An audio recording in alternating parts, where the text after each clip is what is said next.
My first experience with the Book of Enoch was about 3 years ago when I first started making videos on Greek mythology. A comment that I'd see all the time was one telling me that the Greek deities were in fact fallen angels, and their children were Nephilim. This obviously made no sense to me because it isn't something ever mentioned or alluded to in Greek myth. It also didn't help that the people I saw quoting the Book of Enoch did so in the same incoherent manner, so it came across as not much more than gibberish, for lack of a better term. The blabbering of a crazy person who had just joined some weird New Age cult is what I assumed I was reading. Eventually I was curious enough to do some of my own further reading into this mysterious book, and what I found was, at the very least, interesting. The Book of Enoch is essentially an ancient Hebrew religious text ascribed to Enoch, the great-grandfather of Noah. It's made up of several shorter books that discuss the origins of giants and demons, how the angels fell from grace, and why the great flood of Genesis was necessary. Despite the notion that the Book of Enoch helped form the worldview of Judaism and Christianity, neither recognize it as biblical canon. It is referenced but never considered a work inspired by God. Others interpret this to mean the Book of Enoch was removed from the Bible because it challenged beliefs and inspired ideas the church had deemed as dangerous. Now, as to which one of these is true, I'm sure it will be argued for thousands and thousands of years to come. In this video, I'd like to take a look at the first book, which focuses on the fall of the Watchers, the angelic figures who betrayed God and created the Nephilim. The first book in the Book of Enoch is known as the Book of the Watchers. You can pretty much read these in whatever order you desire. The Book of the Watchers begins with Enoch being described as a righteous man who has journeyed to the heavens and had his eyes opened by God. It then mentions a future where God shall come forth and tread upon the earth. All shall tremble in fear, and the watchers shall quake. This is referring to Judgment Day. All that is wicked on the earth shall perish, except for the righteous, who will be granted mercy and given God's blessing. The first few things we can take from this is that the Watchers were mentioned separately from men, meaning they are more than human. They also have a reason to fear the judgment of God. It then goes on to say God shall bring with him 10,000 of his holy ones to assist in this judgment. Some interpret this to mean an army of 10,000 angels, and others simply believe this refers to the judges of morality. The first 5 chapters discuss this judgment in some more detail, but it's chapter number 6 where we begin to hear about the story of the Watchers. So what exactly are they? As their name would suggest, the Watchers were tasked with watching over humanity and the earth. They saw and heard everything. They were the messengers and middle ground between the earth and heaven. Everything that happened on earth was seen and ordained by the Watchers on behalf of God. Given that description, it's not unreasonable to say the Watchers must have been angels, but they aren't described amongst God's most trusted angels. Enoch himself does refer to them as angels and states that there were 200 Watchers, with only their leaders being named. So it's fair to say the Watchers may have been lesser angels or some kind of holy being unknown to humanity.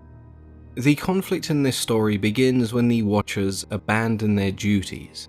They watched over the children of men for years as they multiplied and became obsessed with the beauty of their daughters.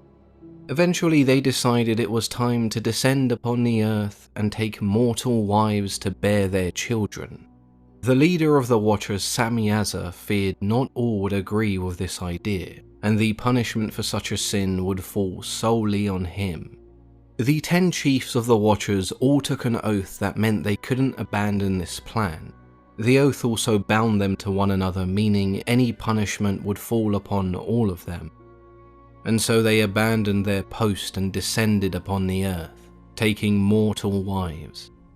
The chief Watchers shared knowledge and secrets which were forbidden, teaching humanity all sorts of enchantments and charms. The children from this union between Watcher and human were known as Nephilim, giants who were over 4,000 feet tall. The Nephilim were savage beings who man could not control. Eventually, the giants turned on them, roaming the land, pillaging and destroying everything in their path. A Watcher known as Azazel taught humans how to make weapons and armor, and with this discovery came untold bloodshed amongst humanity. Enoch also describes the teaching of beautifying eyelids and costly stones. To me and you, that just means the Watchers showed women what makeup and jewelry was, and as a result they were more attractive to men.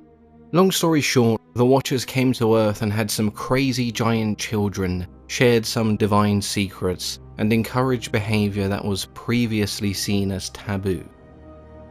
The archangels Michael, Uriel, Raphael, and Gabriel observe this lawless and unrighteous behavior taking place and decide they must act. They turn to God, who tells them he is aware of the situation and he has a plan. This plan just happens to be the end of days. The only way to ensure the Nephilim do not continue to breed and destroy humanity is to destroy everything and start again. Each one of the archangels is given a task of paramount importance. Uriel is sent to make sure Noah is aware of this plan so he can prepare and survive, as the task of repopulating the earth will fall upon him. Raphael is sent to punish Azazel, to bind him and cast him into darkness. To be specific, he is asked to make an opening in the desert and throw Azazel in there. Cover him in jagged rock so he may never see the light again until the end of days, when he is to be thrown into the fire, which will heal the earth of all the sin and corruption Azazel caused with the secrets he chose to share. Gabriel is given the task of destroying the children of the Watchers, as well as the children of men born from sin. He does so by inciting a great battle between the two. Lastly, Michael is told to bind the leader of the Watchers, Samyaza, along with all the other Watchers who defiled themselves in unions with mortals. They were to be bound in the valleys of the earth for 70 generations until the day of judgment. Chapter 12 onwards explains Enoch's participation in all of this.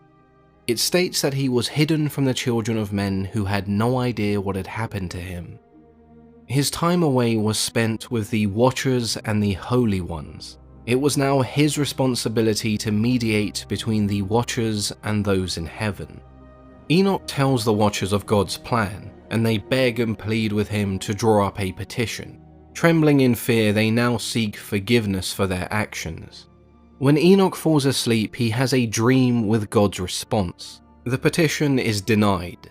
The Watchers would not receive forgiveness, nor would they ever ascend to heaven again. The petition on behalf of their children would also be denied. They would have to watch as the Nephilim were killed right before them. Enoch continues to explain his dream, describing the palaces of heaven and the reasons why the Watchers shall never receive redemption. The Watchers were blessed to live for eternity, but they defiled themselves with the flesh and blood of mortals. When the children of men were created, they lusted for blood and flesh, and so they were given wives. The angels were not meant to share these desires, and so they had no need for wives. Enoch then discusses a journey through Sheol, a dark place where the dead go, a sort of underworld. In this dark, fiery abyss, Uriel tells him this is the prison for the Watchers, the angels who dared to rebel against God and corrupt mankind. That is the fate they are destined to serve for eternity, and nothing they do will ever change this fate. The story of the Watchers, and even the name itself, appears in several other texts, such as the second book of Enoch and the book of Giants. One of the most noticeable references was in Genesis, where you have the same story, but instead of the Watchers, the angels are referred to as the sons of God.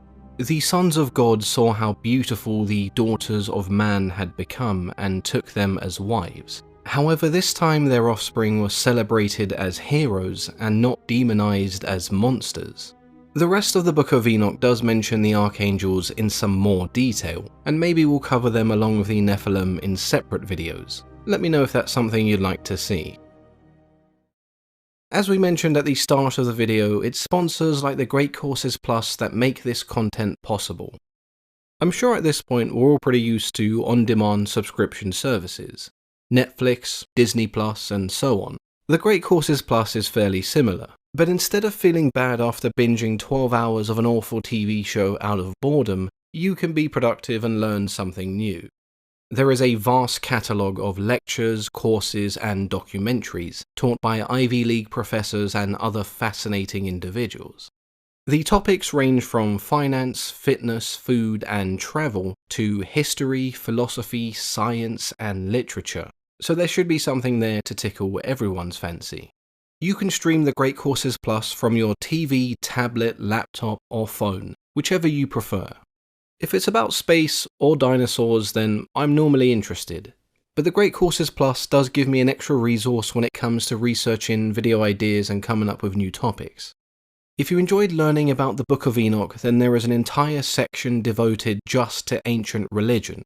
I'd recommend A Pagan World, but there are dozens more to choose from. If that sounds good, you can start your free trial today by visiting thegreatcoursesplus.com/mythology, or by simply clicking on the link in the description. So give it a try and let me know if you learn anything particularly interesting. As always, I've been your host, Mythology and Fiction Explained.